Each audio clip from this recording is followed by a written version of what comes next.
આગળ આવીને એટલું જ કીધું કે હે સિકંદર, તારા માટે મેં આ તારું ખાપણ બનાવી છે, લે તને અર્પણ કરવું છે.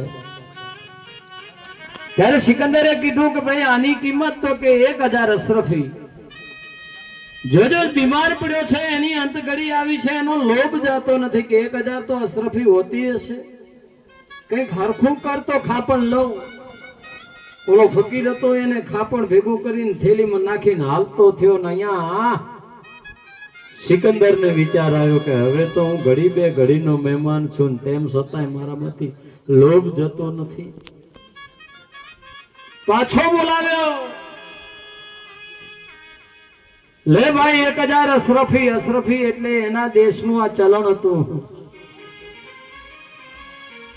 હવે તો તું મને તારું રાજમહેલ આપે ને તોય તને આ ખાપણ ન મળે ભાઈ, સમય ચૂકી ગયો તું.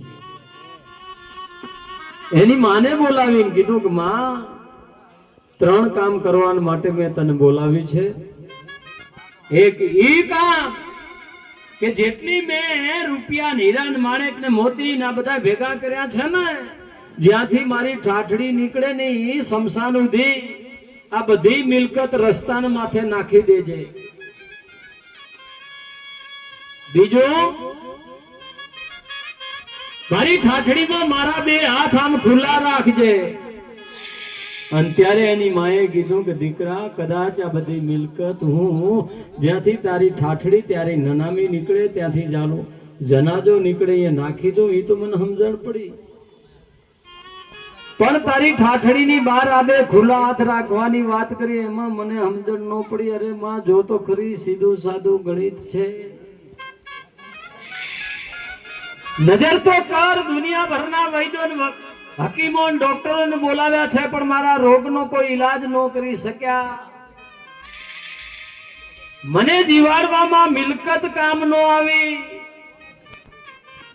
એટલે મારે જગતને સંદેશો આપવો છે. કેવો? આ સિકંદર જેવો સિકંદર ગયો ચાલી, મરતી વેળાએ એની બંને મુઠ્ઠીઓ હતી ખાલી. હું ખાલી હાથ આવ્યો અને ખાલી હાથ જઉં છું, એવું મારે આ જગતને કહેવું છે. કારણ કે મેં આખી દુનિયાના લાખો લોકોને મારી વિશ્વ વિજેતા બની અને સિકંદર કહેવાઈ ગયો, પણ હું મારા મોત ઉપર વિજય ન મેળવી શક્યો. અને ત્રીજી વાત, જ્યાં મને જે કબ્રસ્તાનમાં દાટવામાં આવે ને ત્યાં ત્રીજા દિવસે આવજે. ભલે લાખો લોકોને મેં મારી નાખ્યા હો, પણ એકાદ જો સારું કામ કર્યું હશે ને તો અલ્લાહ ભગવાન મને હિંમત આપશે અને તું મને બોલાવજે. હું કબરમાં હું તો તને છેલ્લી વારનો હુંકારો દે. અને આ દુનિયા છોડીને સિકંદર વયો ગયો ભાઈ. ત્રીજો દી થયો, એની માં લાકડીના ટેકે કબ્રસ્તાનમાં આવી અને બોલી ઉઠી કે દીકરા સિકંદર. તેથી સિકંદર એક શબ્દ ન બોલ્યો, પણ જેટલા મરદા હતા ને એ બધા બોલી ઉઠ્યા. કારણ કે આ તો વિશ્વ વિજેતા સિકંદરની માં હતી કે આવો માં, તો કે હું તો મારા દીકરા સિકંદરને બોલાવું. ત્યારે સિકંદર એની કબરમાં હું તો બોલ્યો કે માં, મને અભિમાન હતું. શેનું? મદ ના કરો મનમાં, મિથ્યા ધનમાં. મને પૈસાનું અભિમાન હતું.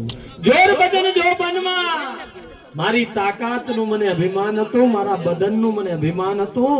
જોર બદન જો બનમાં, સુખ હાઈન સપનમાં, ચપલા તનમાં, સન સનમાં ચિત ચેત શિયાના, ફિરને યાના, જગ મેં આખિર મરજાના.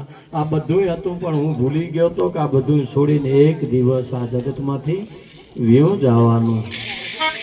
એટલે આપણે પણ એક દિવસ આ જગતમાંથી વ્યા જાશું, પણ કર્મોનું સારું હાથું બાંધીને જો જાશું ને. ક્યાંક ભજનમાં ગયા હોય બેઠા બેઠા વાતો કરતા હશું ને તોય યાદ રહેશે કે જૈન 2 કાનમાં સારા શબ્દો સાંભળ્યા હોત ને તોય કાયાનું કલ્યાણ થાત. ચા પાણીનો નાસ્તો આવ્યો છે, ચા પણ પીશું. કારણ કે ચા બાપો પાણી વારતો હોય ને રીતે આવીને હુઈ ગયો હોય, મોડો ઉઠ્યો હોય તો શું થાય ખબર? તકલીફ. તપેલીમાં તરવરે, હેઠે ઘાલ્યા કાંટા, ચા હતા એ છોકરા પી જાય, પછી ભલે બાપો મારે આટા. આ ચા છે, કદાચ મહેમાન આવે માનવતા શીરો પૂરી ખાય, ચાનો સાંટો ન પાય તો એ તો પેટ તૂટતા જાય. એવો મજાનો ચા અને નાસ્તો કરો. પછી આપણે એક એવા ભજનિક